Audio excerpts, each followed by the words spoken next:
Bonjour et bienvenue, voici notre tour d'horizon économique, géopolitique, sanitaire et boursier et nous sommes le jeudi 12 mai pour comprendre comment tourne la planète finance.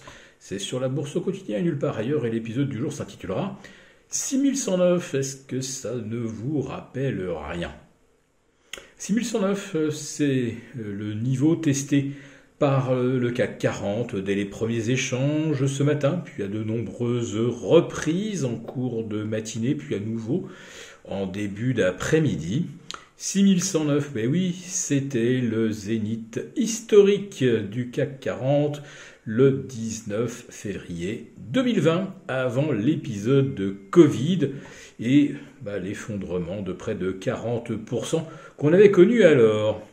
Alors, il y a un autre point commun aujourd'hui, outre ce score algébrique de 6109, c'est le degré de pessimisme des opérateurs qui là par contre est quasiment identique à celui qu'on observait aux alentours du 15 mars 2020 après une chute donc de 40%. Bon là évidemment on n'est pas à moins 40 sur le CAC 40, on n'est même pas à moins 20 depuis les sommets, mais on atteint quand même des records de pessimisme.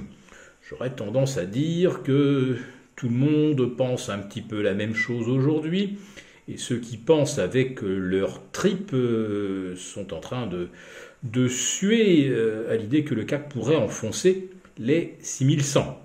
Parce qu'alors il n'y aurait plus vraiment de support avant les 5850, c'est-à-dire les niveaux testés les 7 et 8 mars dernier. Donc je suis bien d'accord avec ce pronostic, sous les 6100, rien ne va plus. Sauf que on est tellement convaincu qu'on va glisser en dessous des 6100 qu'on pourrait bien assister à un rebond court terme. Alors je vais en profiter pour faire une petite redite du titre de ma chronique il y a 3 jours. Vendez tous les rebonds. Oui, mais avant de vendre le rebond, laissons au moins une chance à ce rebond d'avoir lieu. Donc, pour le CAC 40, on pourrait parfaitement se redresser au-delà des 6003, voire 6350, avant que ça bloque à nouveau et que ça rechute. On aura le même phénomène probablement sur l'Eurostoxx ou sur le DAX, avec des niveaux de plafonnement que nous vous indiquerons au fil de l'eau, au fur et à mesure, sachant qu'on vient de tester d'importants seuils de soutien. Alors je vous les donne, 13 500 sur le DAX et 3005 sur l'Eurostoxx. C'est assez facile à mémoriser, ce sont des scores relativement ronds.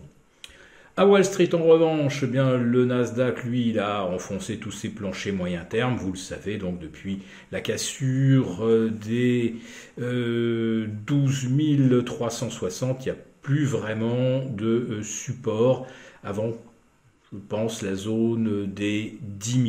Voilà.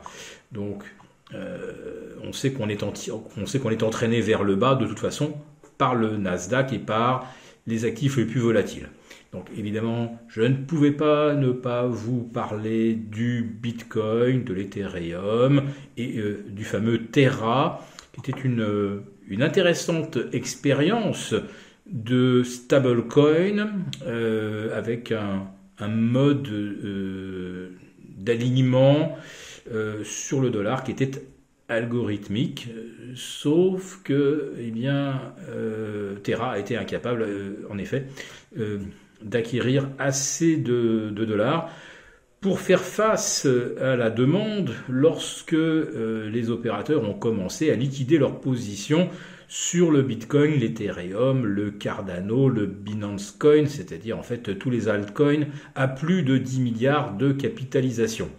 Alors, vous noterez qu'en l'espace de 15 jours, la capitalisation globale des altcoins est tombée de 2000 milliards à peine 1600 milliards. Et que le Bitcoin représente actuellement un peu plus de 650 milliards de capitalisation.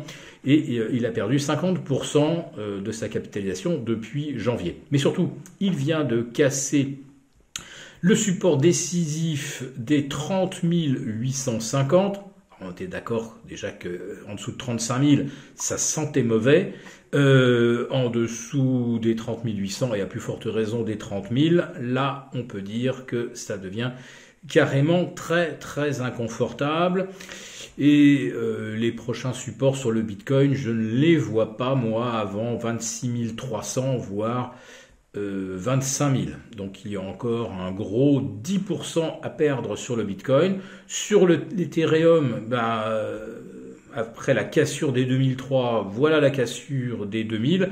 Et là non plus, ça ne sent pas très bon. Donc les actions, elles, vont peut-être pouvoir se redresser un tout petit peu. En plus de ça, vous savez que d'un coup d'algo, on peut faire un bond de 150 points au CAC 40. Dès qu'il y a un algo funiculaire, tout le monde va se cacher. Les carnets d'ordre sont purgés de tous les ordres de vente, donc ça remonte dans le vide.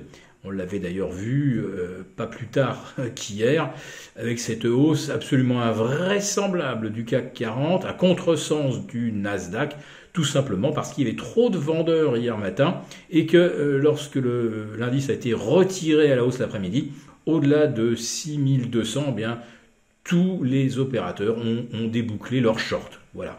Donc c'était, on va dire, un trade baissier très encombré. Je ne serais donc pas surpris qu'on secoue un petit peu le cocotier, mais cette fois-ci dans l'autre sens, pour faire descendre les vendeurs à découvert, pour mieux revendre derrière. Voilà. Si cette vidéo vous a plu, n'hésitez pas à nous mettre un pouce, et on vous retrouve demain vendredi pour le live avec les affranchis et notre synthèse hebdomadaire.